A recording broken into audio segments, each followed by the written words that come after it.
opposite part of Jerry Jones is not that picture. It's the lack of representation in power positions of black people. 13% of the population is black. 67 or 70% of the NFL is black.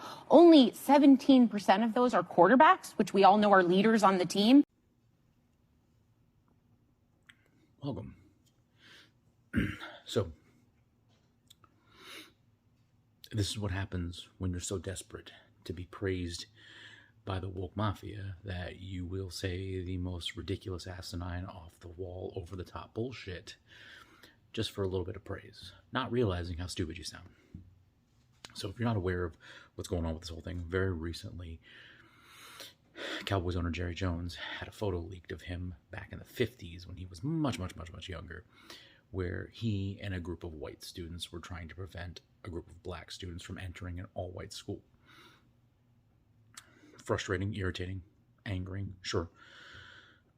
And let me pause and say, you'll never find a bigger Cowboy hater than me. Like I have no love for the Cowboys. So we'll start from there. So why is this whole comment that she made so stupid? Why is it a big deal? Glad you asked. So this fine young lady trying to pander to everyone, she failed to mention, either through ignorance of the topic or intentionally being disingenuous and intentionally omitting information, she failed to mention that the starting Cowboys quarterback is this man, Dak Prescott. His father's black. He's black, white, and Native American. And this man was drafted by the Cowboys in 2016, and he has been the unquestioned starter. The only games he didn't start were the games he was injured and was unable to play. And that's not even the worst of it. You go all the way back to 2001, when this man, I know I'm dating myself a little bit, aging myself a little bit. This is a man by the name of Quincy Carter.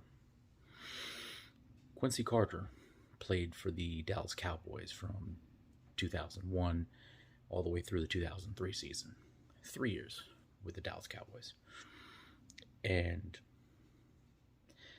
despite poor play, regardless of how garbage he played on the field, Jerry Jones stuck with him. He was Jerry Jones' guy.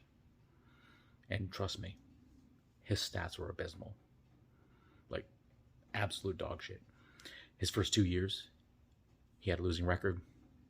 He had more interceptions than touchdowns. He threw interceptions like 2% of the time more than he threw touchdowns. He barely eked out as a team a decent season his third year. They went 10-6. And then he moved on to the Jets and was out of the league after that. Jerry Jones gave this man 3 years of garbage to prove he didn't belong playing starting quarterback before sending him off to the Jets and him eventually calling it quits. So, I mean, this is just two examples. But the point is, no one hates Jerry Jones more than I do. Was what he did in that photograph unacceptable? Absolutely, it's fucking unacceptable. Were times different then? Absolutely, they were different. Did that make it okay? Of course it didn't. There were a lot of people making bad decisions back then. You know, and for a group of people that spout, oh, people change,